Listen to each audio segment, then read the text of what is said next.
Alors si on écoute tout le temps que les conneries, que les conneries, que les conneries, eh ben vous finissez par les acheter. Mais vous n'êtes pas raisonnable non plus. Vous n'êtes pas raisonnable. Alors, quand on pense qu'il suffirait que les gens arrêtent de les acheter pour que ça se vende plus, quelle misère. Ben voilà, dans ce champ, on a des pains de maïs exceptionnels. Voilà. La terre, elle a mis des milliers d'années à se faire, et eux, en 6 mois de temps, ils vont vous bétonner tout ça, et après c'est irréversible, c'est fini. Vous aurez votre béton, et après c'est fini. Je peux même pas expliquer ce que ça fait, c'est horrible, c'est horrible. Le peuple américain vient de se prononcer. Il a élu Donald Trump président des États-Unis. Je le félicite comme il est naturel entre deux chefs d'État démocratiques.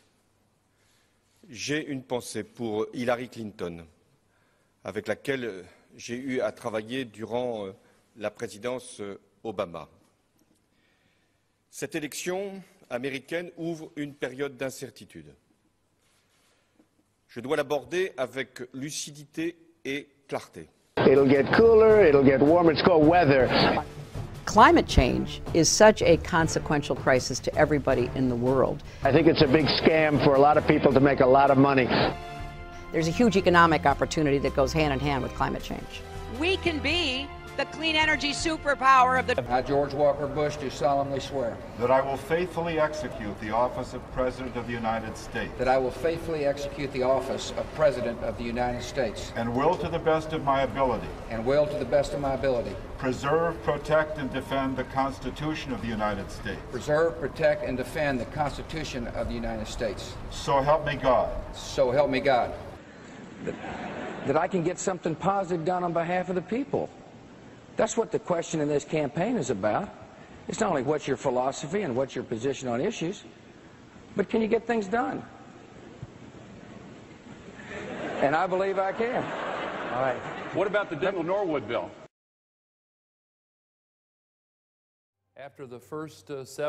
Au bout d'une petite dizaine d'années de mesures, on voyait le processus qui était en cours.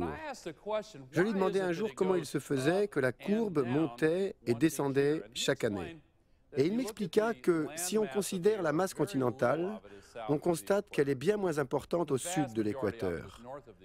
La grande majorité des terres se trouve au nord, et la plus grande partie de la végétation est au nord de l'équateur. Donc, quand l'hémisphère nord est incliné vers le soleil, comme c'est le cas pendant notre printemps et notre été, la végétation pousse et absorbe du gaz carbonique. Ainsi, le taux de CO2 dans l'atmosphère baisse. Mais lorsque l'hémisphère nord est incliné de l'autre côté, en automne et en hiver, les feuilles tombent et dégagent du CO2. Et donc, le taux de CO2 dans l'atmosphère augmente de nouveau. C'est comme si, une fois par an, la Terre inspirait et expirait.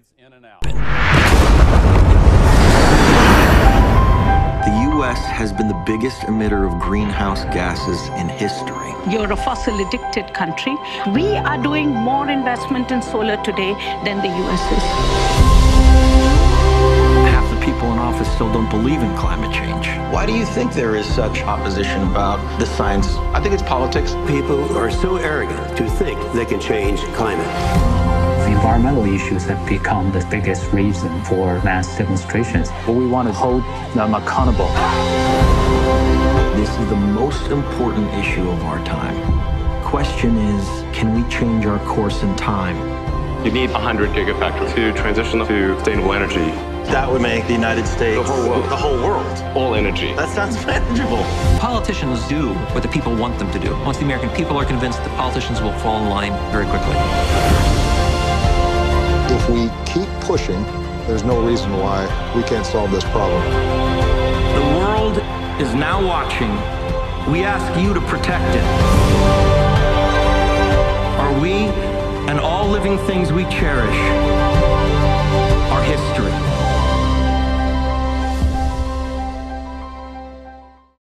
It'll get cooler, it'll get warmer, it's called weather.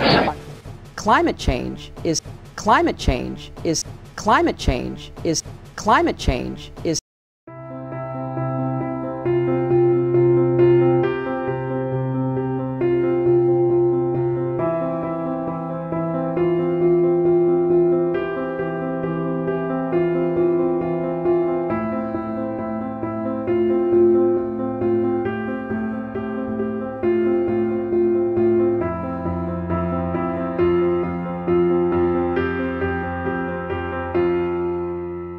cœur du désert, les palmiers de Aïd Ben Omar abritent un petit paradis grâce à des kilomètres de canaux qui abreuvent les plantations, un système d'irrigation millénaire et communautaire.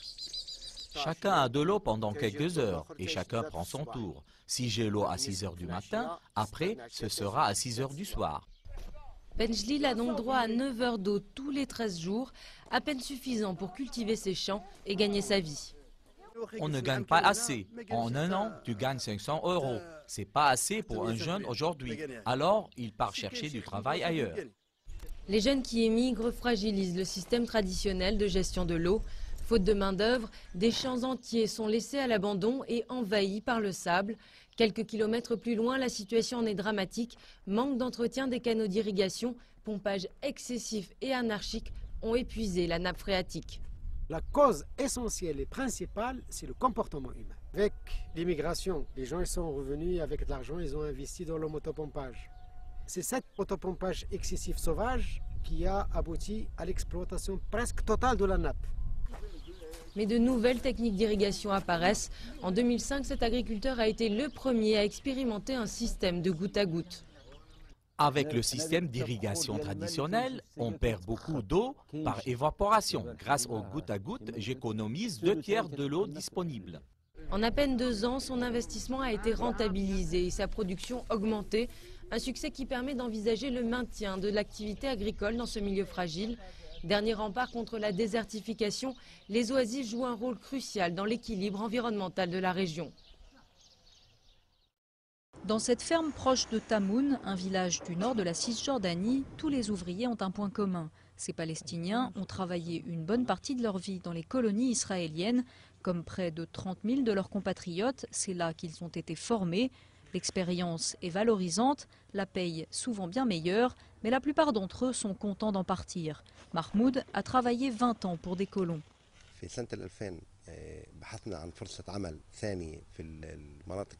En 2000, j'ai commencé à chercher un autre travail avec des Palestiniens. Le travail avec les colons devenait trop dur. Sur le chemin pour y aller, et même au travail, on était maltraités tout le temps.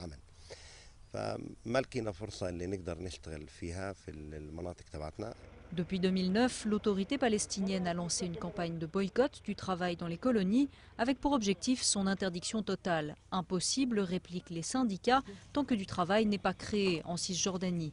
Qu'à cela ne tienne, Abou Dargham propose cette alternative dans sa ferme, un geste que les autorités locales apprécient.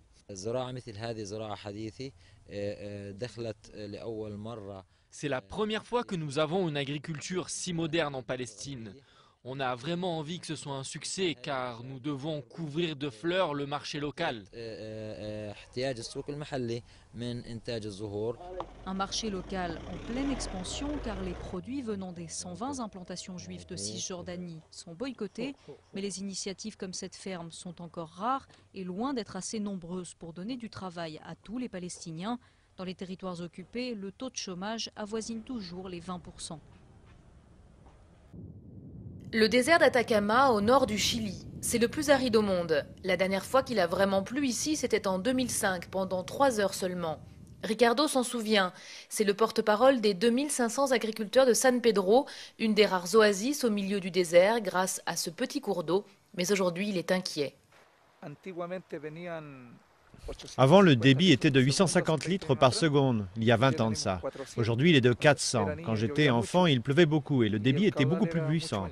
Mais ces 4 dernières années, il n'a pas plu une seule goutte. C'est grave. Dans cette oasis, le tourisme a explosé ces 20 dernières années. 120 000 visiteurs par an. Et l'eau se fait de plus en plus rare. Alors certains essaient de ménager l'environnement, comme ici, à l'hôtel de luxe Tira Atacama. Le jardin potager est alimenté par du compost organique. On récupère les eaux usées pour arroser les plantes. Et un consultant anglais a même été recruté pour réduire les dépenses en eau. Nous avons changé une partie de notre système hydraulique. Avant, on employait un système appelé microjet qui utilisait 49 litres d'eau par heure et par mètre. Mais à présent, notre système d'irrigation n'utilise plus que 4 litres par heure. Mais la conscience écologique est encore loin d'être la priorité des Chiliens. Alors pour faire changer les mentalités, l'Office des forêts locales emmène de jeunes collégiens prendre l'air 1 fois par mois dans ce petit bosquet pour les sensibiliser aux problèmes de l'eau notamment. L'eau arrivait jusqu'en haut avant, et regardez où elle est maintenant. Le plus important, c'est l'éducation à l'environnement, sensibiliser les gens, parce que si on n'y arrive pas, ça va mal se terminer. Et l'urgence est là. Dans certaines zones de la région, le désert avance de 400 mètres par an. Dans sa ferme située à une trentaine de kilomètres de Bamako, Oumar Diabaté, agronome et vétérinaire de formation, pratique depuis une dizaine d'années l'agroécologie. Un concept basé sur le respect des écosystèmes qui permet d'obtenir des rendements élevés malgré l'aridité des sols du Sahel. Donc, au fur et à mesure que tu bines, au fur et à mesure que tu enlèves les herbes. Au début, ce n'était pas facile de montrer ça aux agriculteurs parce qu'ils pensaient que j'avais autre chose, une autre notion que j'utilisais, une notion sûrement maraboutique que j'utilisais parce que le sol que j'avais acheté ici, c'est un sol qui était très pauvre, l'herbe ne poussait même pas. Dans le jardin d'Oumar, aucun produit chimique n'est utilisé. Compost et fumier font office d'engrais naturels, et pour maintenir la fertilité du sol, Oumar pratique la rotation des cultures. En guise d'insecticide, il associe à ses pieds de tomates une plante soigneuse. La tagette, non seulement il fait attirer les insectes sur les fleurs, les insectes ravageurs et autres, donc ça permet à la tomate de pousser très tranquillement. Mais en même temps, la tagette produit jette des dégâts de substances nématocides dans le sol, donc il nous permet de lutter contre les nématodes qui parasitent la tomate à partir de la racine. La mixité culture-élevage permet de recycler les déchets animaux comme fertilisants et d'utiliser les mauvaises herbes et autres résidus végétaux pour nourrir les bêtes. La production d'Oumar est récoltée 2 fois par semaine et livrée directement à ses clients réguliers. Et chez les Diabaté, on travaille en famille puisque c'est Fatoumata, la femme d'Oumar, qui est chargée de préparer les paniers qui seront acheminés aux 4 coins de Bamako. Dans ce paysage aride de pierre et de sable, seules les motos parviennent à circuler.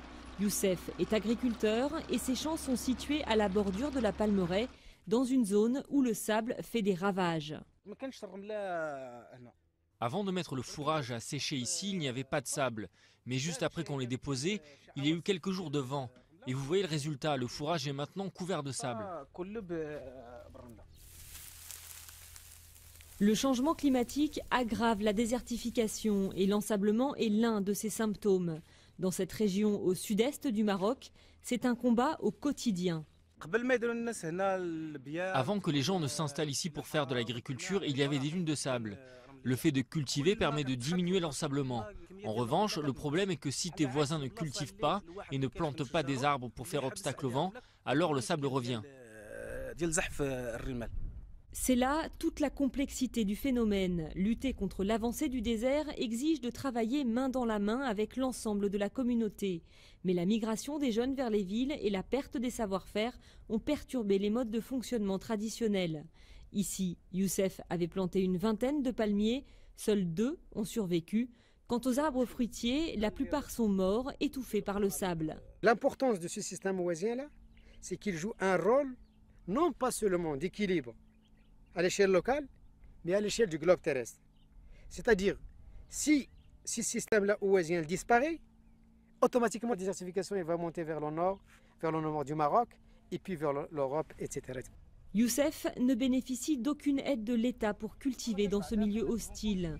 C'est avec leurs faibles moyens que jour après jour, lui et sa famille tentent vaille que vaille de repousser l'avancée du désert. La 3e session ordinaire de la conférence des chefs d'État et de gouvernement des pays membres de l'Agence panafricaine de la Grande Muraille Verte s'ouvre ce lundi à Nouakchott, en Mauritanie. D'importantes questions liées à la gestion de l'agence, notamment les ressources financières et les questions juridiques, seront évoquées. À mi-parcours, les parties prenantes tirent un bilan satisfaisant des actions menées jusque-là. Quand on regarde aujourd'hui les superficies qui sont plantées, nous avons y à faire une évaluation au niveau des différents blocs. Le taux de réussite varie entre pratiquement 50 à 65% ou 63%. Et je pense que c'est un taux qui est important pour nous en matière de plantation. Quand le taux est atteint ce niveau-là, on peut dire que vraiment c'est une réussite. La zone de la Grande Muraille Verte enregistre une perte annuelle du couvert végétal atteignant 1 800 000 hectares et une réduction considérable des terres arables. Selon l'Organisation des Nations Unies pour l'alimentation et l'agriculture, on note une dégradation avancée de la fertilité du sol à cause de la sécheresse. C'est pourquoi les États comme la Mauritanie développent des stratégies afin de s'adapter et limiter les dégâts. Il y a à peu près 750 000 plants qui sont déjà produits au niveau de la Pyrénée tout seul et qui vont être plantés au niveau de la centre verte et au niveau du milieu urbain. Donc cette action est en cours. Il y a d'autres actions qui ont été menées au niveau du littoral pour protéger la ville de Nouakchott contre les incursions marines. Actuellement, des travaux sont en cours. Il s'agit de renforcer les 8 brèches qui sont situées entre le port de Nouakchott et le nouveau marché de poissons. Créée en 2010, l'Agence panafricaine de la Grande Muraille Verte regroupe le Burkina Faso, Djibouti, l'Érythrée, l'Éthiopie, le Mali, la Mauritanie, le Niger, le Nigeria, le Sénégal, le Soudan et le Tchad. Le sommet de Nouakchott va permettre la création de pôles économiques ruraux le long du tracé de la Grande Muraille Verte. Des dunes au nord de la Chine, pays menacé par l'invasion du désert. Ici, des milliers de végétaux ont été plantés à la main dans des carrés de paille sèche pour lutter contre le sable. Un damier précaire censé fixer les dunes. Chaque plante doit s'enraciner malgré la sécheresse. Dans toute cette région du Ningxia, le désert recouvre plus de 80 000 hectares. Mais pour toute la Chine, la superficie est infiniment plus grande. Depuis 25 ans, cet homme incarne ce combat contre le désert. La Chine le qualifie de héros. Pour freiner l'érosion des sols, Wang Youde a mis au point cette technique très originale. Une méthode manuelle qui a fait ses preuves. Dans la réserve de Baijitan, ferme collectiviste qu'il dirige, 450 ouvriers agricoles l'utilisent. Le guerrier des sables affirme qu'il est en train de gagner la lutte. Ici, la vitesse de reconquête des dunes est plus rapide que la vitesse de progression du désert. Monsieur Wang montre avec fierté les végétaux qui poussent dans ce paysage minéral. Au milieu des dunes apparaissent des arbres, des vergers aux pommes goûteuses. Le secret de cette récolte miraculeuse, l'eau, puisée très en profondeur. La ferme de Baijitan, qui vend ses fruits en ville, se finance au 4/5e grâce à sa propre production. Et la lutte à la chinoise contre la désertification est devenue une référence mondiale. Le directeur aurait reçu la visite de représentants de plus de 100 pays. Le président du Parlement du Monténégro est venu. Le président de la République de la Mauritanie est venu, ainsi qu'un responsable de la République de Syrie. Il y a aussi le chef du Parlement du Yémen qui est venu. Mais les succès de M. Wang ne doivent pas masquer la dure réalité ailleurs. D'après les experts, la désertification gagne plusieurs milliers de kilomètres carrés par an en Chine. Et les déserts recouvrent déjà plus d'un quart du territoire.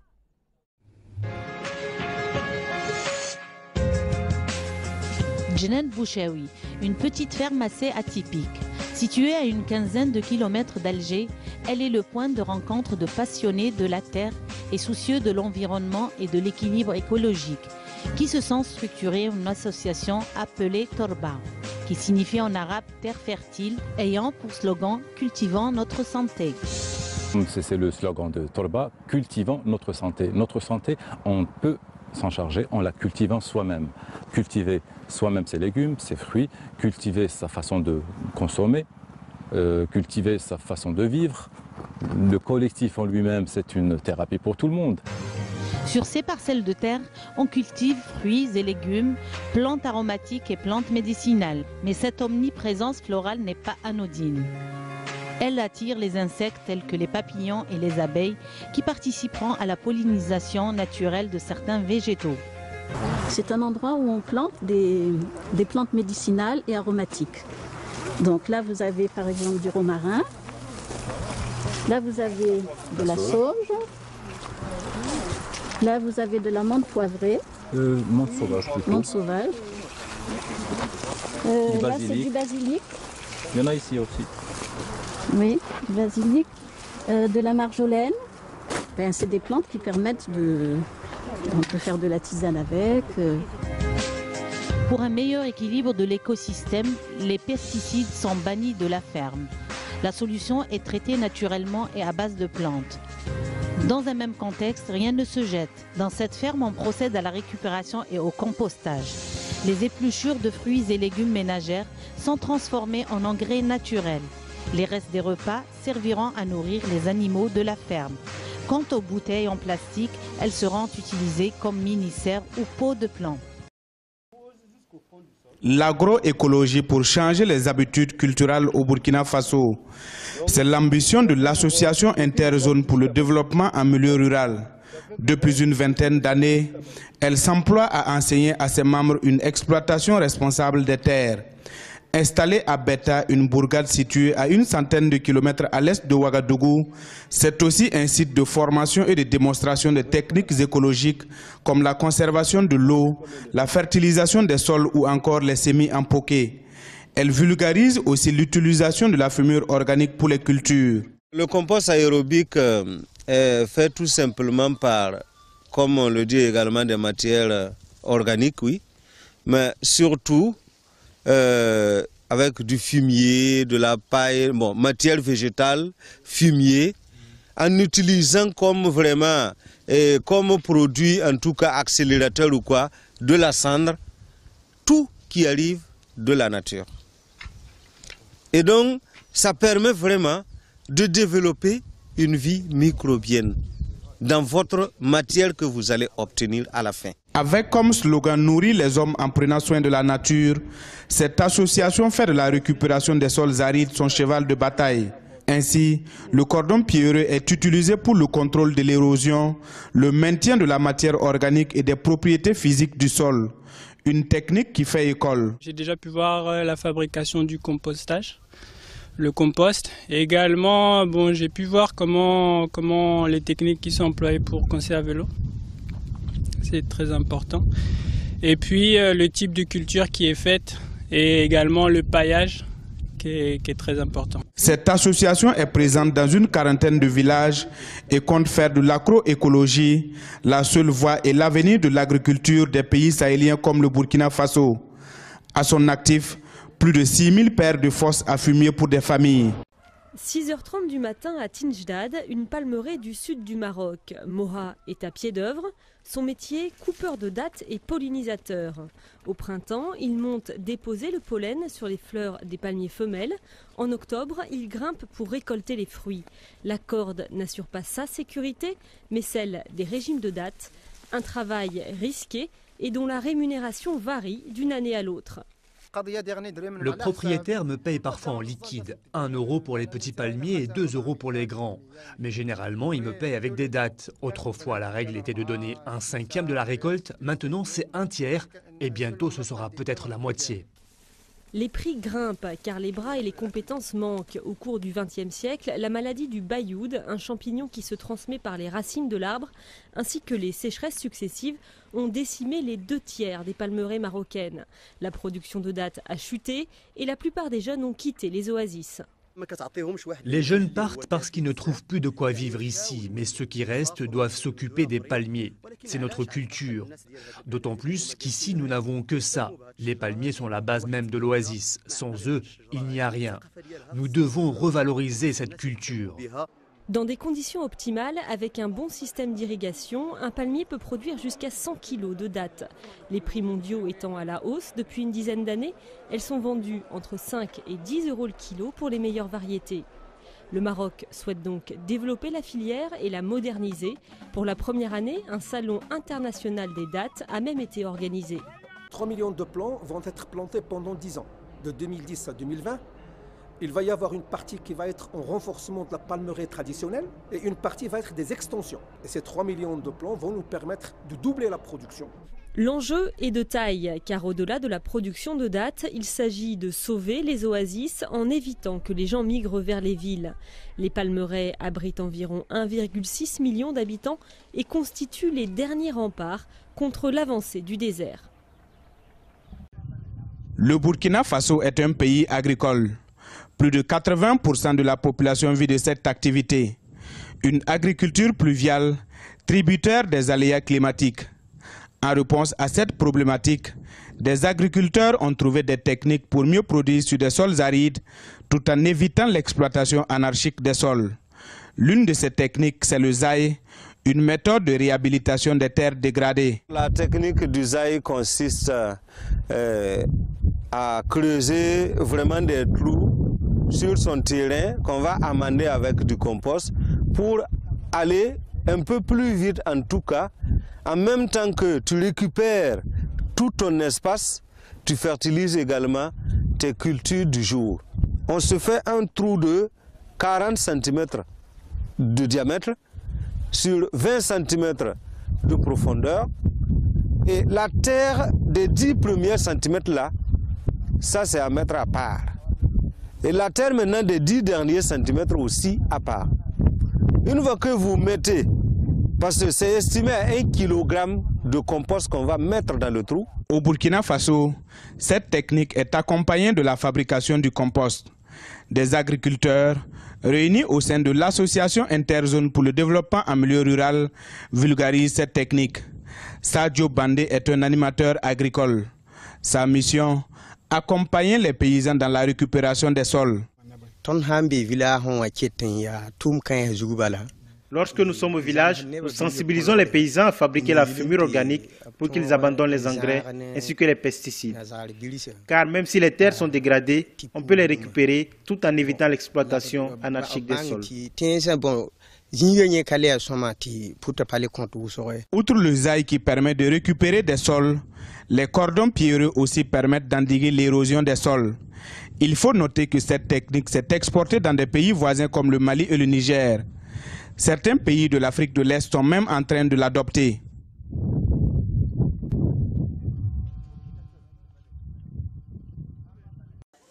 Des échoppes en bois remplies de fruits et légumes, le bétail qui déambule dans les allées étroites, c'est l'affluence sur le marché de Mekele dans la province du Tigré au nord de l'Éthiopie.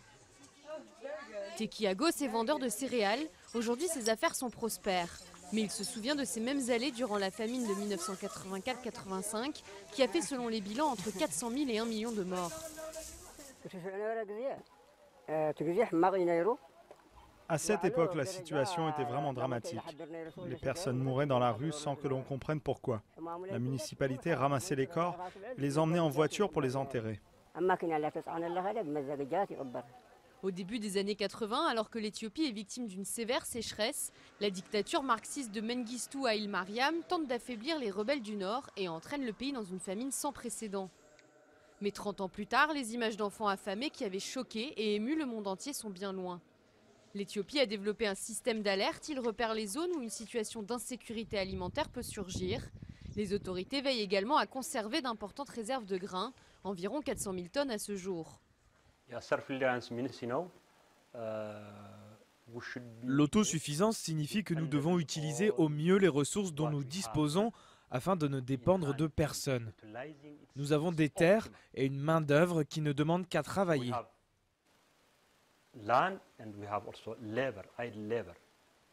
D'ambitieux projets d'irrigation dans des villages tels que Abra, Tzbéa permettent à ces sols arides de devenir de précieuses terres arables. Une cinquantaine de réservoirs retiennent les eaux de la saison des pluies.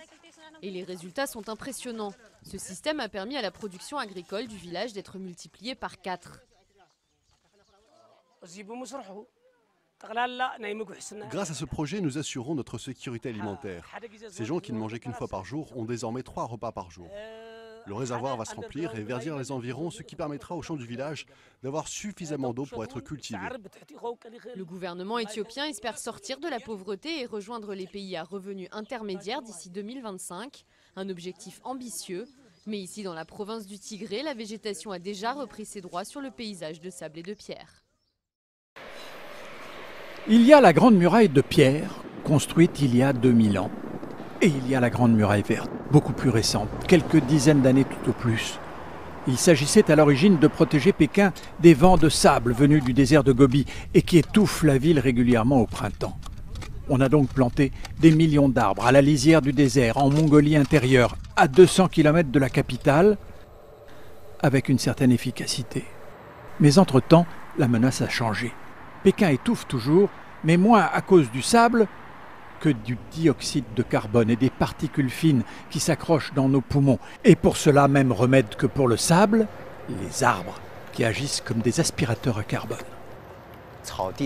L'agriculture absorbe aussi le carbone. Mais l'avantage des arbres, c'est qu'ils sont plus efficaces et plus ils grandissent, plus ils absorbent.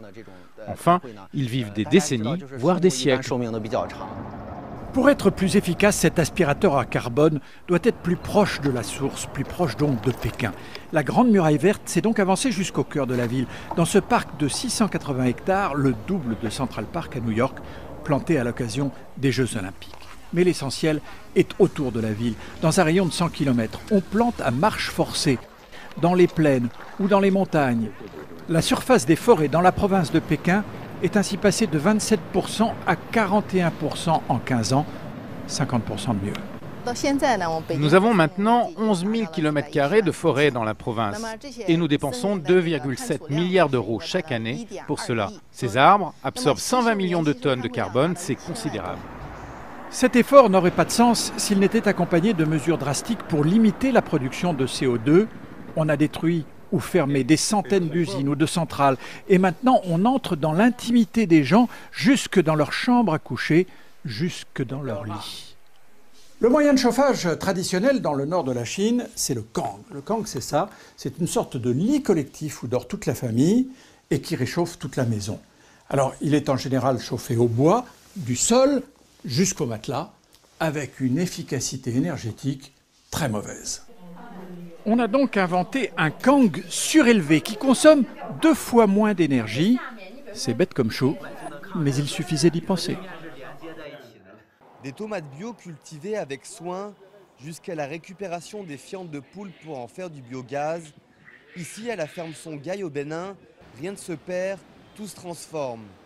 Créée il y a 30 ans par Godfrey Nzamujo, un prêtre américain d'origine nigériane, cette ferme est devenue un véritable modèle.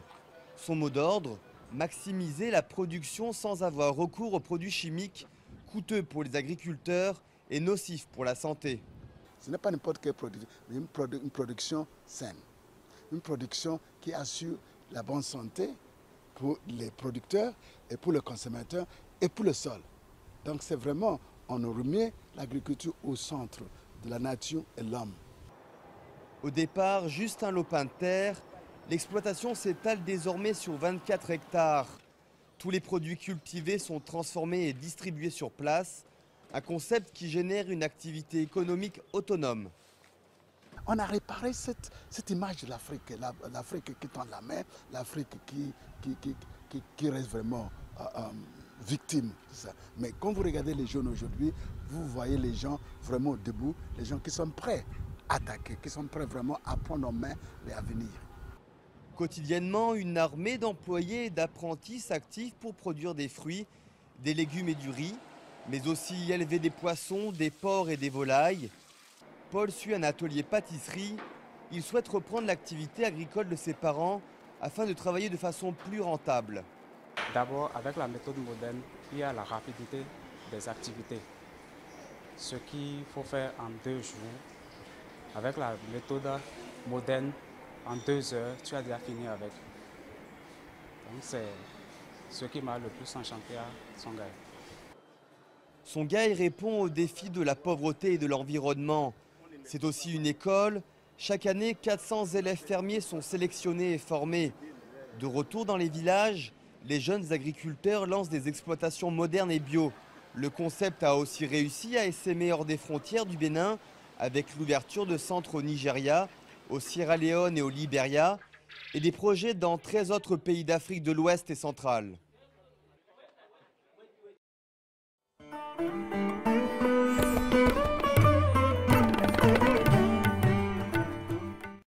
Je suis en Inde, mais je rentre de la RDC et du Cameroun. J'ai été voir mes amis Antoinette et André.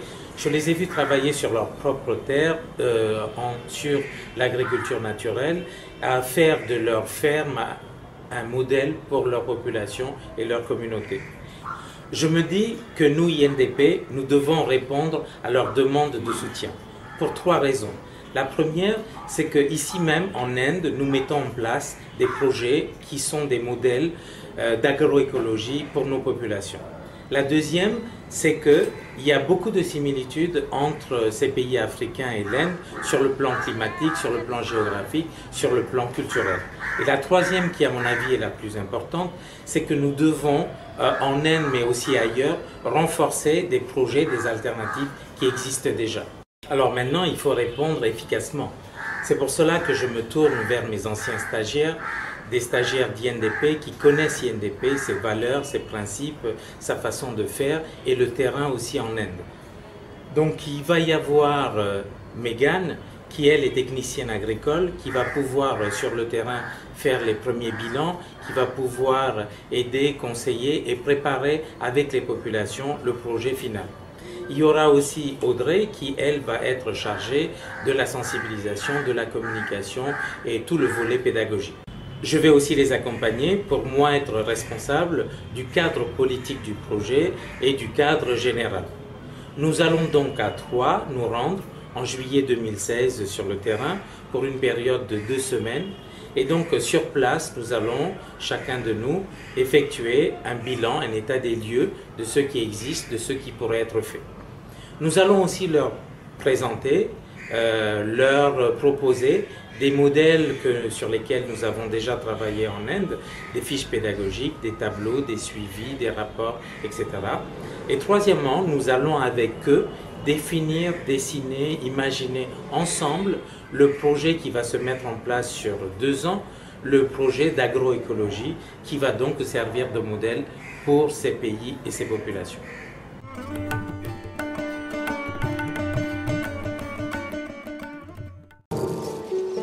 Les tomates étaient plus grosses, on n'avait pas besoin d'engrais. Mais au fur et à mesure, la terre s'appauvrit, donc ça ne peut plus être comme avant. Et avec la chaleur qu'il y a, on est obligé, pour faire les vivriers, les légumes, tu es obligé de mettre l'engrais dessus pour que ça soit bien. La banane ne produit plus comme avant, lorsque la terre était fertile. Dans la banlieue d'Abidjan, Eliane fait figure de résistante. L'État ivoirien a décrété son village zone industrielle. Les EVA qui poussaient ici sont de plus en plus rares et le mercure augmente. Pour Eliane, pas question d'abandonner sa production vivrière. Pourtant, la baisse des rendements l'inquiète.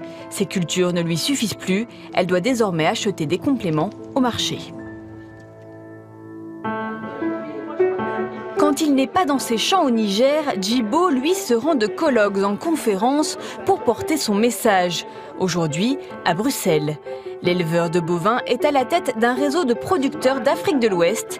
Il milite pour que les agriculteurs ne soient pas laissés pour compte, eux qui sont confrontés quotidiennement au réchauffement de la planète.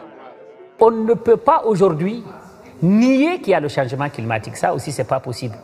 Quel que soit là où on est, qu'on soit du sud, qu'on soit au Sahel, qu'on soit au milieu, aujourd'hui, le changement climatique, il est là. Il est devant, il est dans la maison même des gens. Pluies imprévisibles, sols dégradés, rendements en baisse, les agriculteurs sont de plus en plus vulnérables. Et pourtant, on leur demande toujours davantage d'efforts pour produire plus vert. Le système agroalimentaire représenterait au total 1/3 des émissions de gaz à effet de serre dans le monde. Pour l'ancien rapporteur spécial des Nations Unies pour le droit à l'alimentation, une solution, aider les producteurs à passer de l'agro-industrie à l'agroécologie. L'agroécologie propose de produire à partir d'une diversité de plantes dont on étudie les combinaisons pour qu'elles puissent se soutenir mutuellement. C'est une agriculture plus intensive en connaissances, qui exige une transmission du savoir, mais moins intensive en intrants. Et c'est la seule agriculture qui convient à notre siècle. Autre piste complémentaire, un changement d'habitude des consommateurs. En choisissant des produits frais, cultivés localement, avec un minimum d'engrais et de pesticides, chaque citoyen peut agir au quotidien et soutenir durablement un autre modèle agricole. L'élevage est l'un des secteurs économiques retenus comme solution face au changement climatique à travers la séquestration du carbone. Les ministres français et sénégalais de l'agriculture ont ainsi visité un fournisseur de la laiterie du Verger à Patibado, à 16 km de Richard Toll. Dans cette ambiance très fraternelle, plusieurs points ont fait l'objet d'échanges, notamment comment faire de ces éleveurs de réels acteurs du développement local. Ensuite, le temps d'un déjeuner au cœur de la zone sylvopastorale avant de visiter les premiers arbres qui témoignent de l'effectivité de la Grande Muraille Verte. Je sais maintenant que sur le terrain en Afrique subsahélienne, qui est un enjeu colossal en termes de stockage de carbone pour lutter contre le réchauffement climatique, mais aussi en termes de développement et de fertilité des sols, il y a des expériences, il y a des projets qui sont en cours et qu'il faut qu'on encourage. Si je suis venu en tant que ministre de l'Agriculture français jusqu'ici, c'est bien parce que je souhaite vraiment passer un message très fort. Quand on a lancé l'initiative 4 pour 1000, c'était il y a un peu plus d'1 an à Montpellier. C'était pour dire l'agriculture et les sols agricoles seront une partie de la solution dans la lutte contre le réchauffement climatique. Alors que souvent, on disait l'agriculture, l'élevage, c'est un problème, ça émet des gaz à effet de serre. Ben non, nous ce qu'on essaye de montrer, et ici comme ailleurs, c'est que les sols agricoles, une agriculture pensée avec des modèles de production adaptés et en même temps stockant du carbone, ça peut marcher. Dans le cadre de l'initiative 4 pour 1000 des sols pour la sécurité alimentaire et le climat lancée lors de la COP21 à Paris, la diffusion des pratiques agronomes visant la séquestration du carbone est devenue un enjeu de taille. Ici, dans la Grande Muraille Verte, elle s'explique ainsi. Ce qu'on essaye de montrer, c'est qu'une partie du carbone qui est dans l'atmosphère peut être fixée par des arbres et par la photosynthèse. Après, il faut qu'on garde les arbres, parce que sinon on rejette le carbone qui est stocké, parce que ça c'est du carbone. Et on essaye aussi, avec les feuilles et tout l'humus qu'on peut trouver, de remettre du carbone dans les sols. À Ouidou Tingoli, Stéphane Le Foll a eu droit à plusieurs exposés, tous orientés vers la lutte contre les changements climatiques et l'autonomisation des populations rurales, des travaux de recherche qui montrent le lien étroit entre sécurité alimentaire et climat. Sécurité alimentaire et lutte contre le réchauffement climatique peuvent être tout à fait compatibles, sont compatibles, puisque le fait de stocker du carbone dans les sols, ça permet d'améliorer la fertilité des sols et donc la production agricole. La Grande Muraille Verte a naturellement été l'un des sites qui a le plus marqué la visite de cette délégation française au Sénégal, car ici, le volume de séquestration du carbone est énorme. Aux frontières du Sahara, quelques arbres esselés, menacés, on le voit sur ces images, par l'avancée du désert. Lui, qui gagne en moyenne 2 km par an, tuant toute végétation sur son passage. Éviter que ce scénario ne se répète, faire reculer le désert, rarement l'homme n'avait été si ambitieux. En 2008, l'Union africaine décide de planter des arbres, c'est la Grande Muraille Verte. Dans 11 pays de la région, sur plus de 7500 km, une barrière de végétation de 15 km de large. Où en est ce projet colossal, 8 ans après son lancement?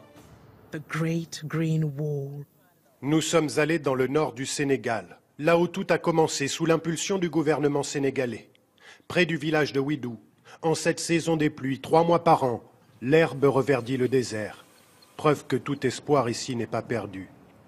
Nous sommes bien sur la ligne de front de la lutte contre la désertification, embarqués avec ces jeunes hommes de la région, les bâtisseurs de la Grande Muraille Verte. L'équipe est dirigée par le sergent Ndiaye. Venez! Où est celui qui doit creuser? Allez, on commence. Au bout de 8 ans, l'organisation est bien rodée. Sur des tranchées déjà labourées, des équipes de 3. Le premier creuse, le suivant met la plante dans le trou et le dernier enfin consolide l'ensemble. En fait de muraille, ces jeunes hommes reboisent des parcelles de 500 hectares, protégées, clôturées. Ça, c'est la protection, pour se défendre de la divagation du bétail. Vous voyez, là-bas, c'est des bœufs. Il faut protéger pour donner au plan le maximum de chances de survivre. Depuis 2008 que ce programme existe, environ 2 millions de plants par an ont été mis en terre chaque année. Cela peut paraître considérable, mais ce n'est qu'un début. L'idée, en fait, sur ces parcelles, c'est de multiplier par 20 la densité des arbres. Mais c'est dans 20 ans, il y a encore du travail à faire. Les arbres plantés sont souvent des acacias du Sénégal, qui survivent dans ce climat aride.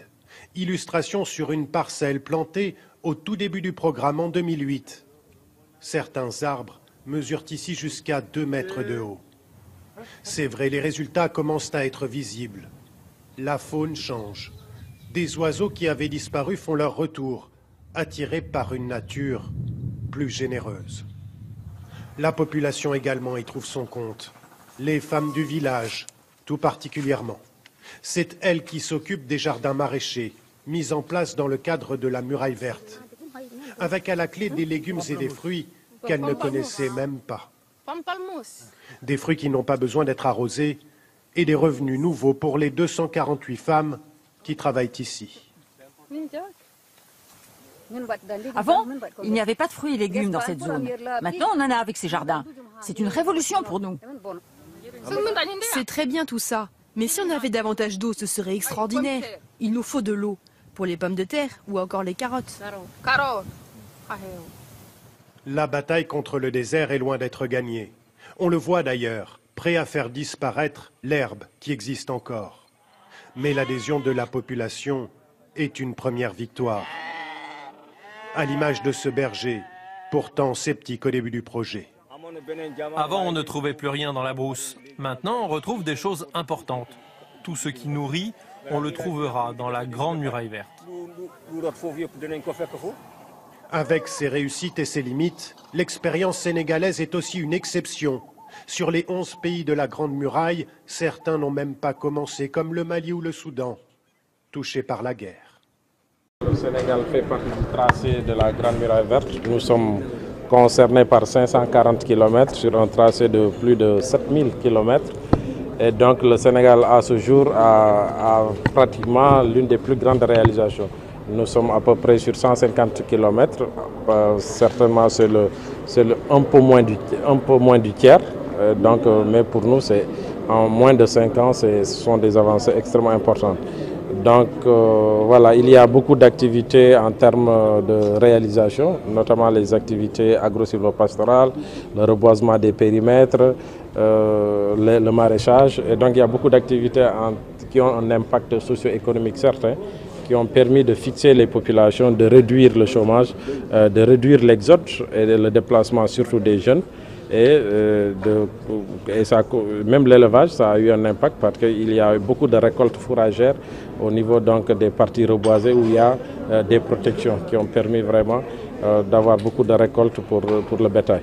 Donc globalement, le Sénégal en tant que pionnier a fait beaucoup de réalisations. D'ailleurs, pendant cette cinquième session du Conseil des ministres, les ministres membres des États membres ont souhaité faire une visite de terrain pour voir un peu l'exemple du Sénégal. Et cette visite du terrain aura lieu le jeudi. Beaucoup suivent l'exemple du Sénégal. Ce sera pour nous l'occasion de partager notre expérience pendant cette visite de terrain. Et donc nous sommes accompagnés par un certain nombre de partenaires. Et sur le plan institutionnel, le ministre mauritanien l'a rappelé aussi, l'Union africaine, le programme des Nations Unies pour l'environnement, toutes ces organisations internationales accompagnent le Sénégal et accompagnent l'initiative de la Grande Muraille Verte.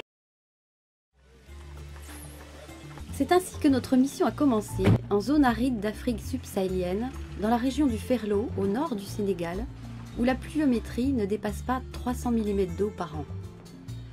Peu d'espèces végétales sont capables de résister à une nature aussi hostile, et parmi elles, un arbre prodigue au nom prédestiné, le dattier du désert. Sa stratégie d'adaptation en a fait une des 4 espèces sélectionnées pour constituer la Grande Muraille Verte, une ceinture végétale de 7000 km de long sur 15 km de large, de Dakar à Djibouti, afin de lutter contre la désertification et la pauvreté au Sahel. Le Sénégal est le pays le plus avancé dans le programme. La Grande Muraille Verte, c'est un programme panafricain. C'est un programme qui a pour objectif de lutter contre la désertification. En ce qui concerne le Sénégal, nous avons 545 km de long sur 15 de large, ce qui nous fait une superficie à traiter de 817 000 hectares. Le programme au niveau du Sénégal a démarré depuis 2008, avec en moyenne 5 000 hectares de plantation par an. Nous avons des parcelles qui ont des superficies variant de 500 à 2 000 hectares, c'est énorme. Et les écartements au niveau de ces parcelles, c'est de 5 mètres entre les plants et de 8 mètres entre les lignes. Donc au niveau d'un hectare, on a 250 plants en moyenne. Il ne s'agit pas de constituer un mur végétal, mais de planter des arbres afin de restaurer progressivement l'écosystème et d'offrir aux populations locales des ressources durables. Une des clés de réussite de ce programme ambitieux, la création par le CNRS d'un observatoire homme-milieu destiné à évaluer l'impact de ces plantations. C'est donc naturellement que l'Institut Cloran a souhaité soutenir ce programme de développement durable qui permet notamment aux femmes de cultiver un jardin potager et ainsi de diversifier l'alimentation quotidienne par la consommation de fruits et légumes. Il faut aussi se rendre compte que quand on met en place des plantations, c'est pour que ça puisse donner des revenus aux populations. Quand ces plantations auront grandi, quand on va exploiter la gomme, quand on va exploiter les fruits forestiers, notamment les fruits de bananites, que les populations puissent disposer là de revenus qui puissent leur permettre de rester sur le terroir. Il est vrai que ce programme de la Grande Muraille Verte, cette collaboration, nous tient particulièrement à cœur puisqu'il s'agit de protection de la biodiversité végétale et d'améliorer notamment la santé et la qualité de vie de cette population locale. Et de mener cette action humaniste tout en alliant notre mission phare de protection de la biodiversité végétale, c'est vraiment un projet qui nous paraît fabuleux et plein d'espoir pour l'avenir.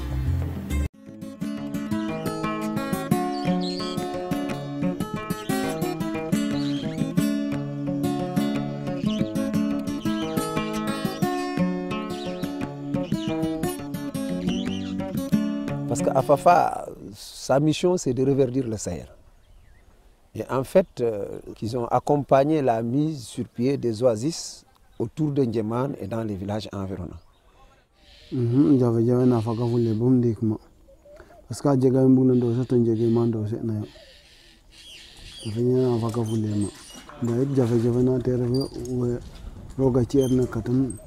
nous, quand on venait là en 92, dans le village, il n'y avait que de vieilles personnes. Tous les jeunes étaient entre Dakar, Thiès et Mbour, en train de travailler. Alors, quand on a commencé à installer le programme, lorsqu'ils nous trouvaient là, ils nous disaient, mais vous venez au suicide. Ici, rien ne pousse. Mais Dieu merci, aujourd'hui, avec le programme, les gens commencent à retourner au bercail et ils sont nombreux. Ceux qui, après leur retraite, aujourd'hui sont installés dans des oasis, ils sont en train de gagner mieux leur vie que quand ils étaient en activité en ville, à Dakar ou à Mbour.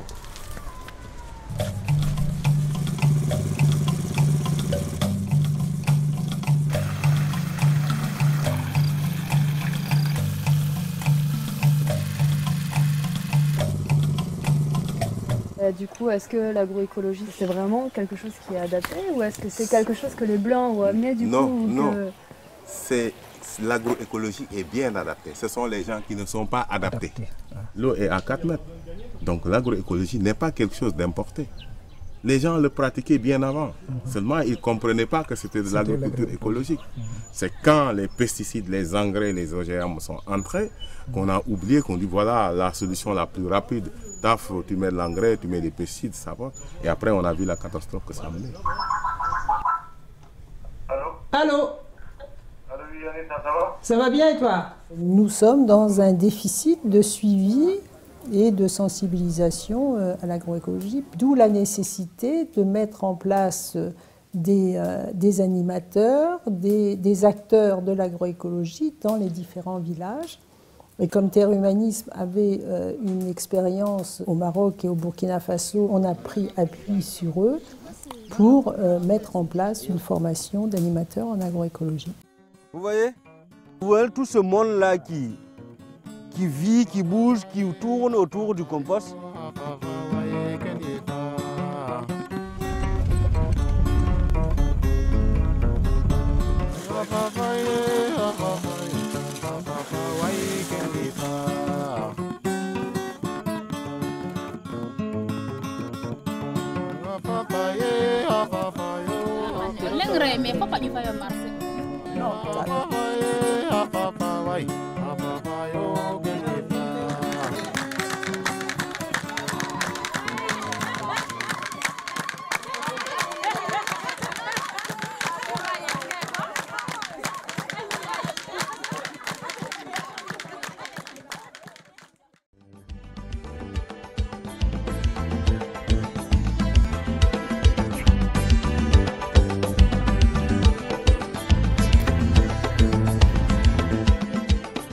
De par sa position géographique et ses caractéristiques agroécologiques, Haïti est un pays vulnérable aux aléas climatiques.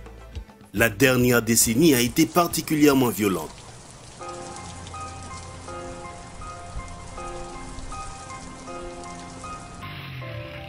Le milieu rural est le plus affecté par ces phénomènes à cause de l'érosion des sols et la déforestation. La chute de la production agricole et la détérioration des conditions de vie des familles rurales en sont quelques conséquences.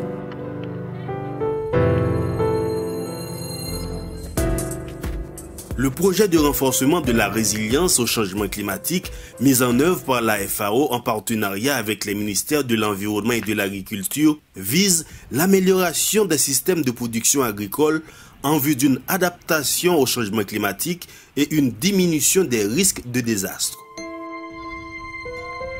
Financé par le Fonds pour l'environnement mondial, le projet intervient dans les départements du Sud-Est et de l'Ouest. Les activités du projet se déroulent autour de 4 composantes. Une première composante concerne la production de semences et de matériel végétal de variétés de cultures résilientes au changement climatique.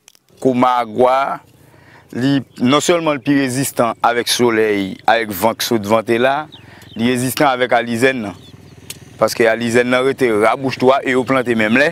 La différence c'est que Komagua, les pi, il est monté le pi adapté, n'a pas celle-là dans la zone, passé à l'izène. Une deuxième composante consiste à des essais et à l'application des techniques résilientes au changement climatique.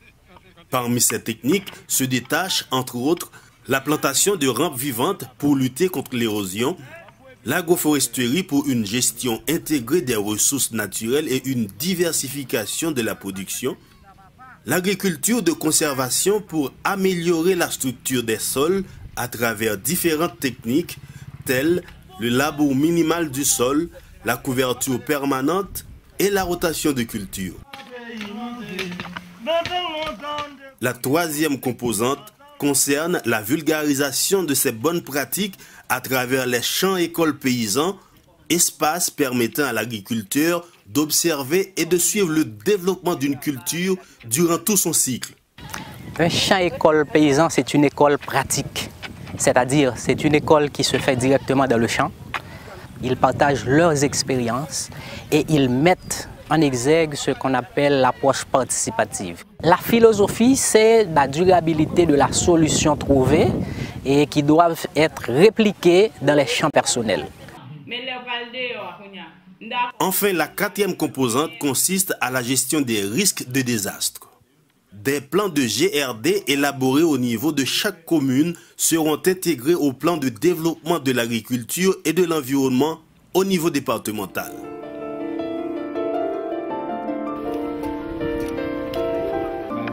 À partir des techniques agricoles et environnementales que ces agriculteurs et agricultrices mettent en place, leur capacité de faire face au changement climatique est renforcée et leurs conditions de vie s'améliorent tout en préservant les ressources naturelles.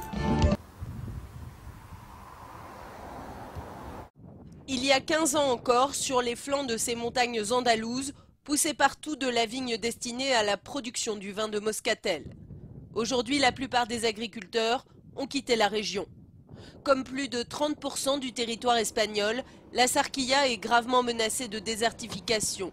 José Antonio est l'un des rares exploitants à poursuivre son activité. Le paysage change beaucoup. Même les amandiers et les oliviers sont secs. On est en hiver et il ne pleut toujours pas. Depuis l'été, il n'a plus que 2 fois ici, 35 mm au total.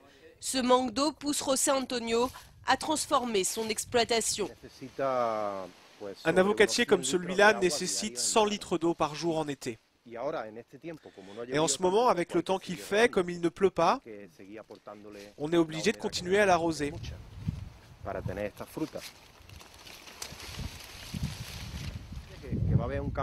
Du coup, dans ce champ, on change de culture. On a planté ces jeunes manguiers et quand ils seront assez grands, on coupera les avocatiers.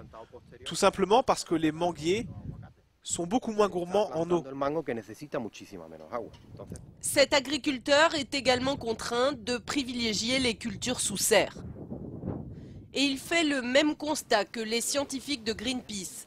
Le réchauffement climatique provoque aussi la prolifération des parasites. À cause du manque d'eau et de la chaleur excessive, ce parasite, la tuta du Pérou, prolifère très bien dans le sud de l'Espagne et durant toute l'année. À 200 km de là, le désert de Tabernas est la région d'Europe où les températures sont les plus élevées.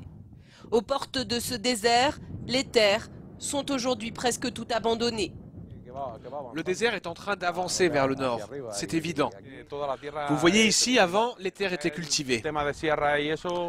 Aujourd'hui, il reste un peu d'élevage dans la Sierra, mais plus d'agriculture. En 2007, l'Andalousie a été la première région espagnole à mettre en place un plan de lutte contre le réchauffement climatique. Gloria Guzmán est l'une des scientifiques chargées d'évaluer l'impact des changements du climat. Il y a beaucoup de communes où les conflits sociaux liés à l'eau sont devenus très importants ces dernières années. En Andalousie, il n'y a déjà plus assez d'eau pour tout le monde. Et vous croyez que le processus va s'arrêter aux Pyrénées? Non, après l'Espagne et le Portugal, ce sont des problèmes qui s'étendront à toute l'Europe. C'est évident. Grâce à l'utilisation de fertilisants naturels, entre autres, l'équipe de Gloria a montré comment réduire de 80% l'énergie fossile consommée par les cultivateurs d'oliviers. Mais selon elle, les efforts de la région ne servent à rien sans l'instauration de mesures drastiques au niveau mondial. Le 12 décembre 2015 restera une grande date pour la planète. À Paris, il y a eu bien des révolutions depuis des siècles. Mais aujourd'hui, c'est la plus belle et la plus pacifique des révolutions qui vient d'être accomplie, la révolution pour le changement climatique. Merci. Vive les Nations Unies, vive la planète et vive la France. Merci.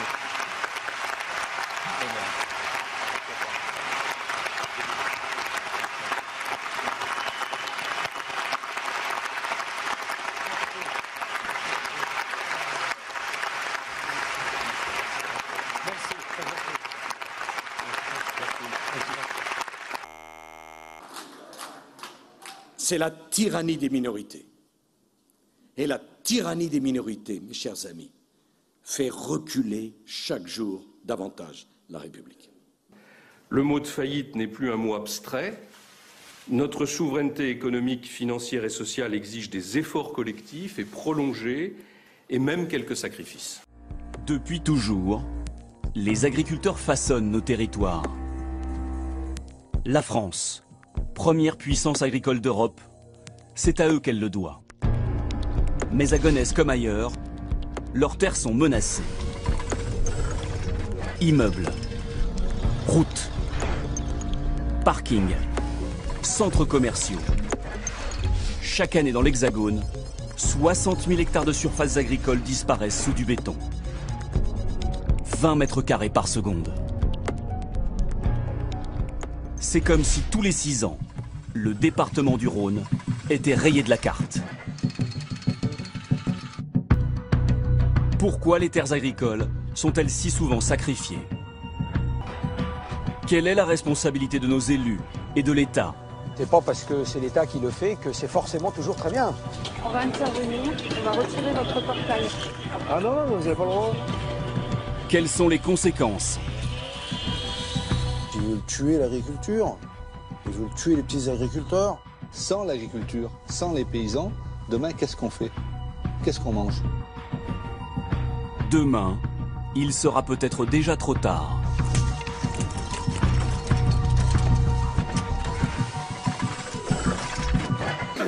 On a une planète magnifique et tout ce que nous savons faire de cette planète magnifique, c'est un champ de bataille. Un chemin de vie hors du commun, à brinque-ballé Pierre Rabhi d'Algérie aux usines automobiles de Paris. En 1961, dans l'incrédulité générale, il fuit la capitale et s'installe dans une ferme au cœur de l'Ardèche. On rencontrait les paysans qui nous disaient « Qu'est-ce que vous venez foutre ici? Il n'y a pas de vie ici, il faut retourner en ville. » Il s'accroche, épouse Michel, parisienne elle aussi, élève sa famille, longtemps sans eau courante, sans électricité, subjugué par la beauté du lieu. La terre est pauvre, tout juste bonne à nourrir un troupeau de chèvres. Alors il développe des trésors d'imagination en dehors des dogmes agricoles de l'époque. Plus d'engrais chimiques, par exemple. Ce fumier des animaux, on l'a composté et c'est comme ça qu'on a commencé à créer les premiers engrais organiques vivants que l'on a mis dans notre terre. Bien avant tout le monde, il développe l'agroécologie. Tous les déchets organiques sont mis là, donc stratifiés, mis en fermentation. Et on obtient ce terreau-là. Et petit à petit, il va faire école. On le réclame sur les terres arides du Sahel. Au Burkina Faso, ces méthodes naturelles, enseignées directement aux paysans, multiplient par 3 les rendements agricoles. Ça donne de la vitalité au sol. L'engrais chimique, ça tue le sol. On a aujourd'hui une agriculture qui, pour produire, est obligée de détruire.